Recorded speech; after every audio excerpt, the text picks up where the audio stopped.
Hello बेटा, good morning.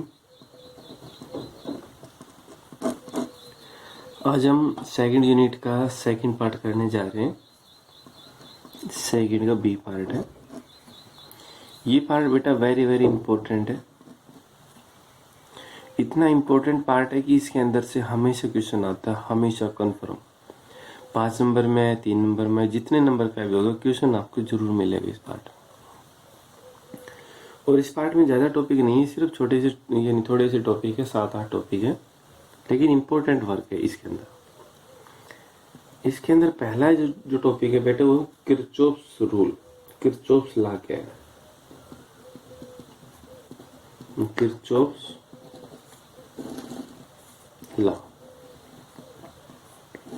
बेटा, ये पहला जो इसके अंदर पॉइंट है वो आपके पास क्या है बेटा? Kirchhoff's rule, Kirchhoff's law. तो किरचॉफ्स लॉ के अकॉर्डिंग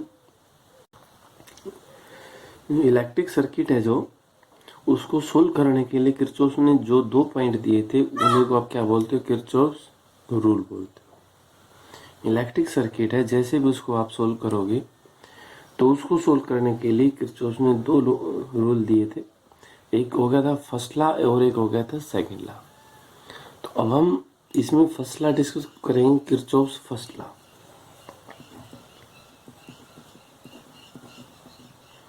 किरचॉफ्स फर्स्ट लॉ बेटा। अब हम डिस्कस करेंगे कि किरचॉफ फर्स्ट लॉ क्या है। ये किरचॉफ से फर्स्ट लॉ क्या होता है? तो बेटा फर्स्ट लॉ क्या कहता है? According to this rule the sum of all the electric current during a circuit is remains constant. ये इसकी स्टेटमेंट है।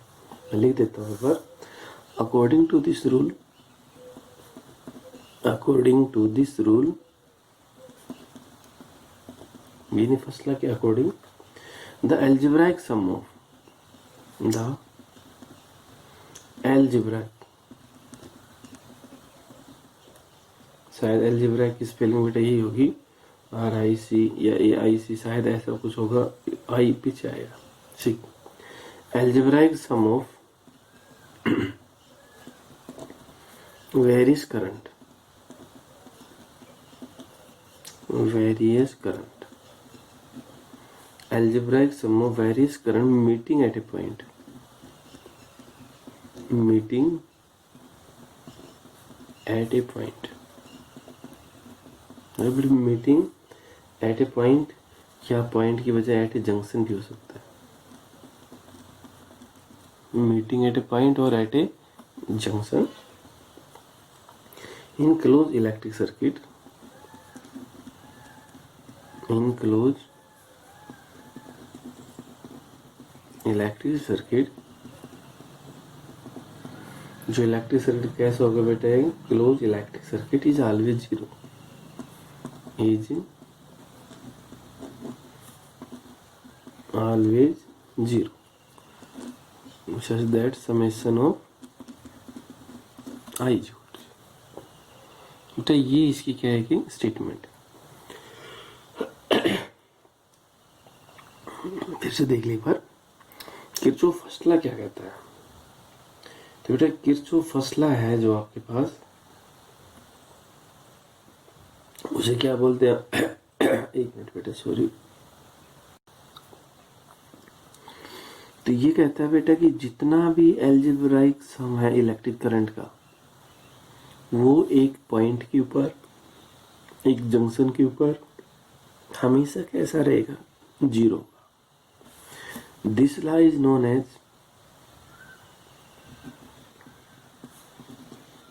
This law is known as junction law, junction law। इसको आप क्या बोलते हो कि जंक्शन लॉ के नाम से भी आ सकता है, और करंट रूल, और करंट रूल। ठीक है बेटा, जंक्शन लॉ और करंट रूल दोनों के नाम से ये भी आ सकता है। यानी जंक्शन क्या है? अब हम बात करें कि जंक्शन क्या होता है। तो जंक्शन बेटा क्या है? जहां से एक पॉइंट से कोई भी एक पॉइंट मान लो, किसी का वो स्टार्टिंग भी हो सकता है, किसी का एंड पॉइंट भी हो सकता है। स्टार्टिंग भी हो सकता है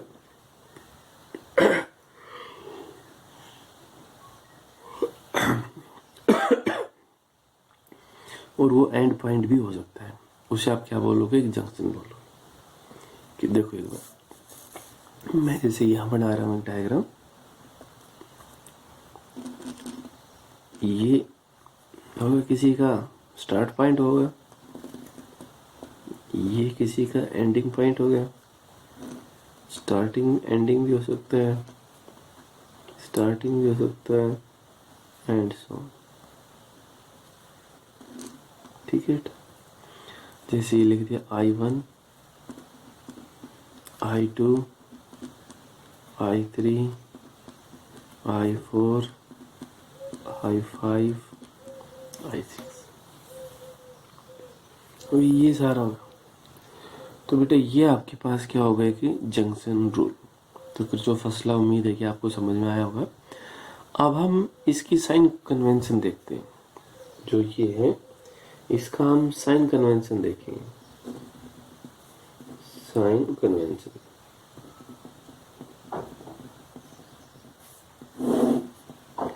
साइन कन्वेंशन क्या है, यानी कि इसको हम पॉजिटिव माने, किसको हम नेगेटिव माने, तो वो देखना है। तो बेटा साइन कन्वेंशन में देखिए, जो जंक्शन जो पॉइंट के टुवर्ड्स है taken as positive, away from taken as negative. जो इसके अंदर की तरफ आ रहा है उसको तो आप बेटा क्या मानोगे? पॉजिटिव। और जो बाहर की तरफ जा रहा है उसको आप क्या लोगे? नेगेटिव। मैं शॉर्ट लिख देता हूँ, towards point,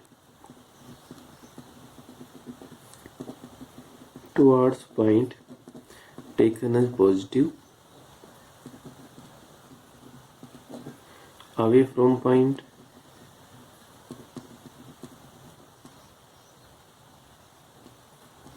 taken as negative. ठीक है बेटा, जो पॉइंट के अंदर की तरफ आएगा उसका साइन आप कैसा लोगे? पॉजिटिव। और जो आउटवर्ड में जा रहा है उसका साइन आप कैसा लोगे? नेगेटिव। ये इसका क्या होगा? Sign convention. अब हम इसमें देखते हैं। देखो यहाँ से I1 पॉजिटिव या नेगेटिव? I1 बाहर की तरफ जा रहा है तो बेटा I1 क्या होगा? नेगेटिव। ठीक है, यहाँ पर था बेटा लिखा था एल्जेब्राइक सम। एल्जेब्राइक सम है E प्लस I2 भी बाहर की तरफ जा रहा है, माइनस I2। ठीक है, I3 भी बाहर की तरफ गया, माइनस I3। I4 ये भी बाहर गया, माइनस I4। ठीक है, I5 अंदर आ गया, प्लस I5। I6 भी अंदर आ गया, प्लस I6। ये सारा एल्जेब्राइक सम हुआ। ये बेटा सारा क्या होगा कि algebraic sum is equal to 0। Is equal to क्या होगा? 0। तो इन सभी को लिख दिया summation of I is equal to 0। तो ये इसकी क्या हुई? एक स्टेटमेंट हुई। स्टेटमेंट में क्या कहता है? ये है एल्जेब्राइक सम। ये क्या होगा बेटा? ये algebraic sum of all the electric current meeting at a point, meeting at a junction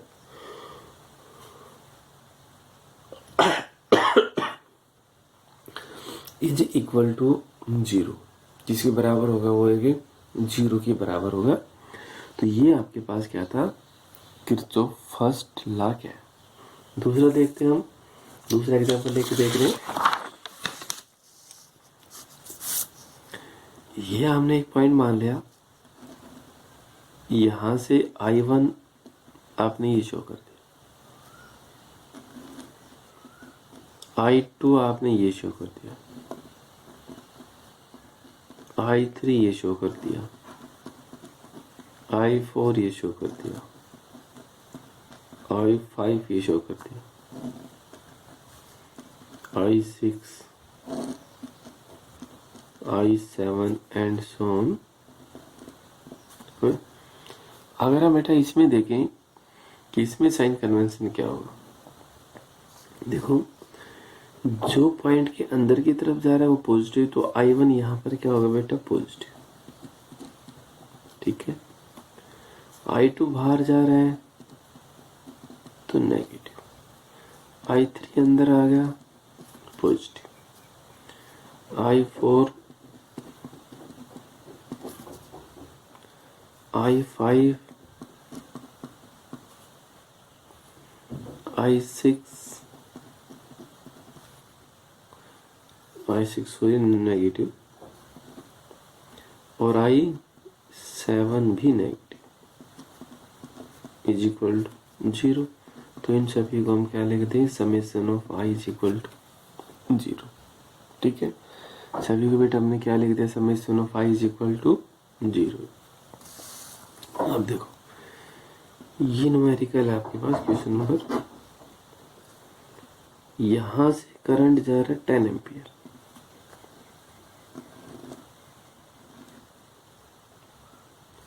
यहां से करंट आ गया 2 एम्पियर,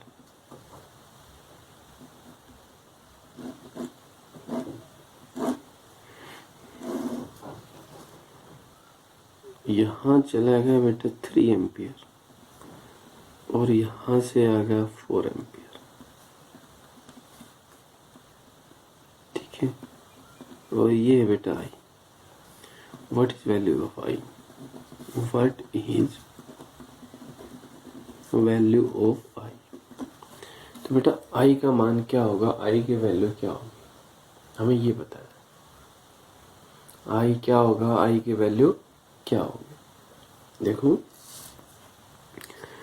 जो ये अब अंदर की तरफ जा रहा पॉइंट, ये 10 पॉजिटिव, 2 भी अंदर आ गया पॉजिटिव, 3 बेटा नेगेटिव गया,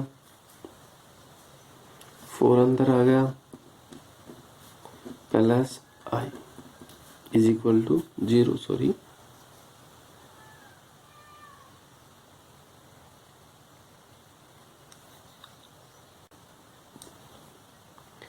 तो बेटा ये अब कितना, 10 तो 12 6 16 में से 3 गए, तो बेटा कितना 13। I बाहर की तरफ है तो साइन बेटा कैसे, negative, negative of I is equal to 0। तो इट इम्प्लाइज I बराबर बेटा कितना होगा, 13 एम्पियर। ठीक है, तो ये बेटा आपके पास था किरचॉफ फर्स्ट रूल। क्या है किरचॉफ फर्स्ट रूल, तो फर्स्ट रूल में क्या था, summation of I is equal to 0, जितना भी टोटल करंट है वो क्या रहेगा, 0। ठीक है, किरचॉफ सेकंड रूल अगले लेक्चर में हम करेंगे बेटा। Thank you.